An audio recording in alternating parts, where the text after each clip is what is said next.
전문가와 함께 보다 자세히 짚어보겠습니다. 권보헌 극동대 항공안전관리학과 교수님 나와 계십니다. 어서 오십시오. 어서 오세요. 안녕하십니까. 저희가 어제까지만 해도 그 항공기가 공항의 외벽을 들이받았다 이런 이야기를 많이 전해드렸었는데 알고 보니까 외벽 앞에 둔덕이 하나 있었습니다. 지금 교수님 뒤편으로 보이는 이 둔덕인데 이 둔덕이 참사를 키웠다는 지적이 많이 나오고 있거든요. 어떻게 생각하십니까?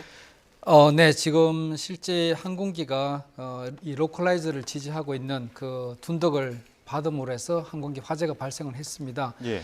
물론 이 둔덕이 없었다면 담벼락을 받아서 화재가 발생할 가능성은 있었지만 그 부분은 조심스럽게 추정을 할 수 있는 부분이 되겠습니다. 예.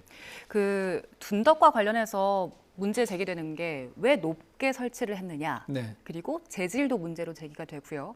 그리고 그 담벼락과 활주로 끝과 로컬라이저까지의 거리도 좀 좁다는 지적들 나오고 있잖아요. 일단 왜 높게 설치했는지 이 부분부터 짚어볼게요. 인천공항은 보니까 그냥 평지에 로컬라이저가 설치돼 있던데 무안공항은 왜 이렇게 높은 곳에 설치돼 있는 겁니까? 네, 인천공항과 무안공항의 차이는 뭐냐면 인천공항은 활주로 왼쪽 끝과 오른쪽 끝이 평지입니다.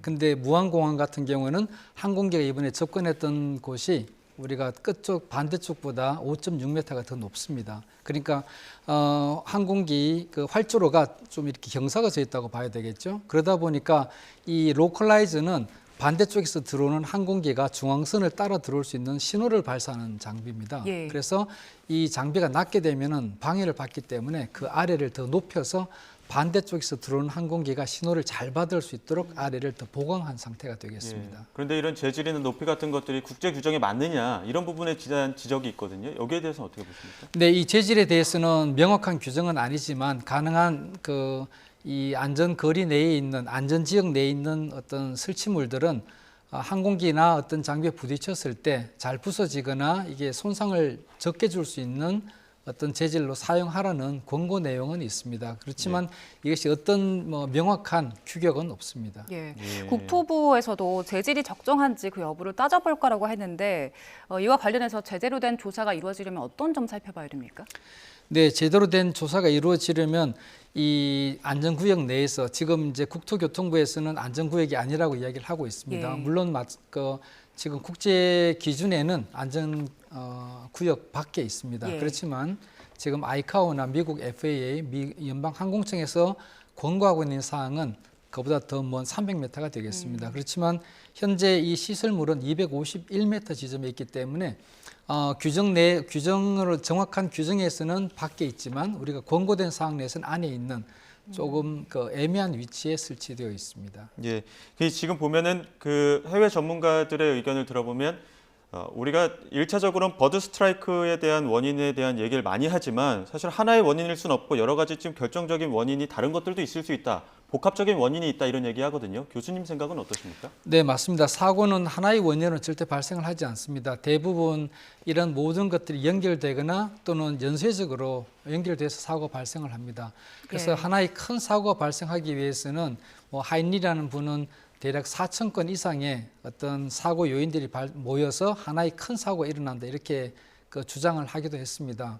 그래서 이번 사고는 어떤 것 중에 하나라도 만약에 연결이 안 되었다면 사고 연결 안 되겠지만 이 모든 것들이 연결됨으로 해서 큰 사고로 발생을 했습니다. 조류충돌로 인한 항공기 정지, 그거로 인해서 랜딩기가 나오지 않았고 그다음 조종사가 급히 선에서 내리고 미끄러지는 과정에서 이제 동체 착륙을 한 것이죠. 이 예. 엔진이 아래쪽에 있다 보니까 엔진 두 개의 저항만 우리가 말하는 프릭션이 됨으로 해서 실제 항공기가 속도 제어를 못하게 된 그런 상황이 되겠습니다. 네. 거기다가 마지막에 저는 둔덕에 부딪히는 정말 하나의 모든 것이 각본같이 이루어진 정말 예. 불행한 우리가 예측할 수 없는 이런 상황이 발생했다고 봅니다. 예, 예. 조금 전 국토부 브리핑에서도 나왔는데 그 활주로 끝에서 둔덕까지의 거리가 네. 좀 짧다는 지적. 네, 네. 교수님께서 자료 가지고 오셨잖아요. 네. 자료 보면서 설명을 좀 해주시죠. 네, 자료 이게 저희 자료를 네. 좀 비춰주시죠. 예.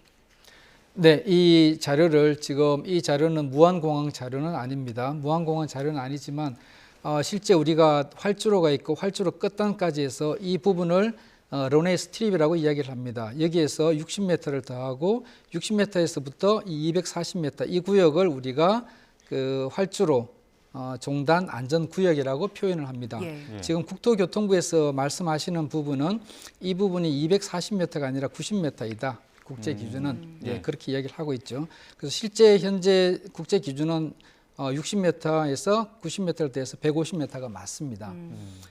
그렇지만 지금 FA나 아이카오에서 주장하는 것은 항공기가 더 빨라지고 더 커지기 때문에 이 구역을 좀 더 넓히는 것을 권고한다 이렇게 되어 있습니다. 현재 FA 규정에서는 240m 그리고 60m에서 전체 길이가 300m로 되어 있습니다. 그렇지만 현재 둔덕은 로컬라이저가 있는 둔덕은 이 250m 그러니까 60m 이 활주로 스트립 끝에서부터 이 251m 지점에 있기 때문에 이 안전구역 내에 존재한다고 말씀드릴 수가 있겠습니다. 예. 그럼 안전구역 내에 둔덕이 있기 때문에 국제 규정에 맞다고 하더라도 네. 그 권고 사항을 보면 부서지기 쉬움, 그 재질에 대한 문제가 있는 거 아닙니까? 네, 그렇습니다. 근데 이 권고라는 것은 우리가 그 무안국제공항 같은 경우는 이제 그 민간 공항이기 때문에 아이카오 규정을 따르게 되어 있습니다. 우리나라에는 두 가지 공항이 있습니다.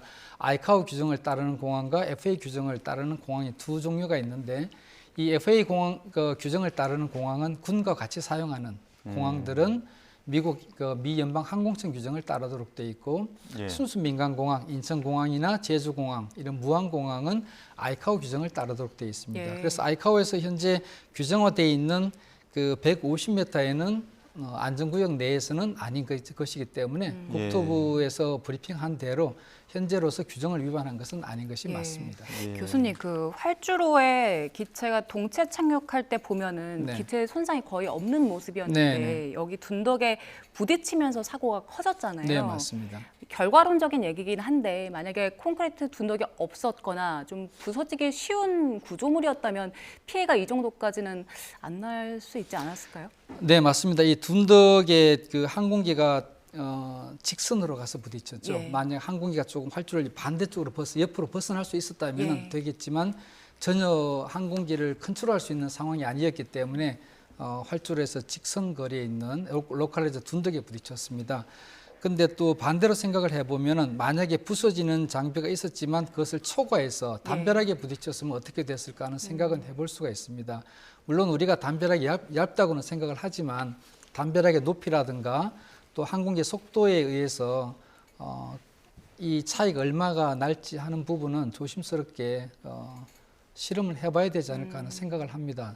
뭐 예단에서 담벼락은 얇으니까 그 화재가 생기지 않았을 것이다. 이런 추정은 지금 하기가 좀 곤란합니다. 예, 기계적인 원인들도 좀 하나씩 짚어보겠습니다. 1차로 메이데이 선언하면서 버드 스트라이크, 조류 충돌을 이야기를 했고 결국에 지금 사고로 이어질 수밖에 네. 없었던 그런 안타까운 일인데 조류 충돌이 랜딩 기어로 연계되는 부분들도 그렇게 큰 원인이 될 수는 없다라는 이야기 나오거든요. 네. 그러니까 조류 충돌 때문에 랜딩 기어가 안 나오는 거는 이게 보통 상식적으로는 일어날 수 없는 일이다 이렇게 얘기를 하던데 여기에 대해서는 어떻게 생각하십니까? 네, 대부분 분들은 이 두 개 시스템 별개로 생각을 하고 있습니다. 그렇지만 항공기의 이 유압이라든가 전기 시스템은 전부 엔진에서 나오는 그 에너지를 받고 있습니다. 에너지라기보다 그 엔진에서 구동하는 터빈에서 에너지를 받습니다. 그래서 이렇게 유압 장치가 작동하지 않은 것은 엔진 두 개가 정지했을 경우 이 유압 펌프를 돌릴 수 없겠죠. 예. 그렇게 되게 되면 이 유압에 의해서 작동되는 랜딩 기어를 펼 수가 없습니다. 예. 그래서 이제 우리 랜딩 기어라는 것은 굉장히 무겁지 않습니까? 예. 그래서 이제 유압 장치를 사용해서 이 유압 장치는 3000 psi 그 힘이 들어갑니다. 3000 psi는 1인치 제곱미터당 3000 파운드의 힘이 가해지는 굉장히 강력한 힘으로 해서 랜딩 기어를 펼치게 되어 있는데 이 유압 장치가 엔진이 멈춤으로 해서 유압 펌프가 작동을 하지 않아서 그 랜딩 기어를 내릴 수 없었던 걸로 판단이 됩니다. 예. 예. 그리고 그 엔진으로 조류가 빨려 들어가도 바로 엔진이 꺼지는 건 아니라고 하던데 그 당시 그 사고 여객기가 관제탑에서 조류 정보를 받고 네. 2분 만에 메이데이 선언을 했잖아요. 그래서 지금 이게 메이데이 관제탑의 경고가 있기 전에 네. 이미 조류가 빨려 들어갔을 수 있는 가능성이 있다 이런 얘기도 나오더라고요.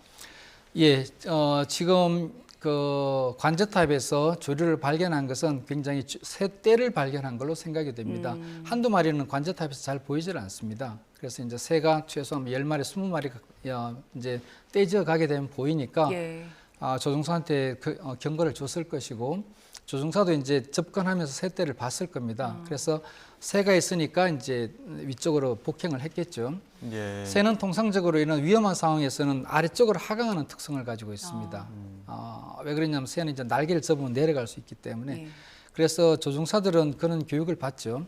이제 비상시에는 새가 내려가니까 위쪽으로 올라가는 것이 안전하다 이렇게 그 교육을 받기 때문에 또 아래쪽에 새가 보이는데 내려갈 수는 없지 않습니까? 그래서 조종사는 폭행하는 과정에서 이 새들과 조우된 것으로 판단이 되고 우측 엔진은 새가 한 마리 이상, 2마리 이렇게 많이 들어가서 화재가 발생하고 좌측 엔진은 뭐 한 마리 정도 들어가서 엔진이 멈추는 이런 상황이 발생한 것으로 판단이 됩니다. 예, 자, 교수님, 앞서 얘기하신 것처럼 엔진 한쪽이 먼저 이상이 생기고 그다음에 다른 한쪽에 엔진 이상이 생겼을 가능성이 있다는 말씀해 주셨는데, 네, 그렇습니다. 아예 뭐 플랩이 움직이지 않고 랜딩 기어 내려오지 않고 이런 것들이 아예 전기가 셧다운, 아예 그냥 전기 장치가 다 멈췄을 가능성도 제기되거든요. 여기에 대해서 어떻게 보십니까? 네, 엔진에서 나오는 이 그 에너지가 유압계통과 전기계통, 우리 그 자동차로만 제너레이터를 돌려주게 됩니다. 예. 항공기에서 사용되는 전기는 배터리와 제너레이터에서 나오는 이런 전기를 사용을 하는데 지금 그 카톡에서 어떤 승객분이 보낸 예. 것을 보면은 전기가 나갔어 이런 문구가 있었습니다. 그건 예. 뭐냐면은 결국 전기가 꺼졌다는 거죠, 기내에. 예. 그 전기는 이제 제너레이터에서 받는 것인데 그 두 엔진 중에서 하나의 엔진이라도 작동이 되면 전기는 들어오게 돼 있습니다. 그래서 추측하건대 유압계통과 전기계통이 모두 고장이 났다는 것은 결국은 엔진 2개가 정지했다로 유추해 볼 수가 있습니다. 물론 이 부분은 우리가 FDR을 분석을 하면은 정확하게 나오겠지만 현재 추정으로서는 그렇게 생각이 됩니다. 네.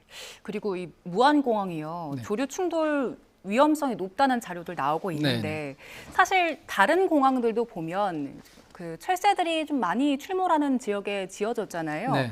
근데 국내 15개 공항을 보니까 조류 탐지 레이더가 설치된 공항이 한 곳도 없더라고요. 네, 네. 그러면 보통 새는 어떤 방식으로 쫓게 됩니까?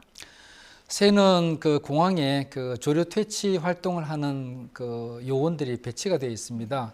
배트조라고 하는데 그 요원들이 차를 타고 다니면서 어떤 독수리 소리라는 맹금류 소리를 발소를 하기도 하고 때로는 공포탄을 쏘기도 합니다. 소리를 이제 내면서 새를 쫓게 되는데 이런 그 공항 주변에 있는 새들은 대부분 이 보호종들입니다. 그래서 살상을 하거나 이렇게 포획을 할 수가 없습니다. 그래서 대부분은 공항에서 이제 쫓아내는 수준으로 하는데 공항에 있는 새들은 계속 그런 그 학습을 하기 때문에 네. 사실 그렇게 겁을 내지 않는 경우가 있습니다. 그래서 특히 그 오전이라든가 저녁 무렵에는 이제 먹이 활동 또는 이제 귀소하는 활동 가운데서 조류와 충돌하는 그런 경우가 많이 발생을 합니다. 예. 또 사고 여객길 같은 보면은 이틀간 13차례 비행을 하다 보니까 아주 최소 규정의 정비 시간만 지켰다고 하더라고요. 28분 정도. 이 네네. 부분에 대해서도 좀 논란이 확대되는 것 같은데 어떻습니까?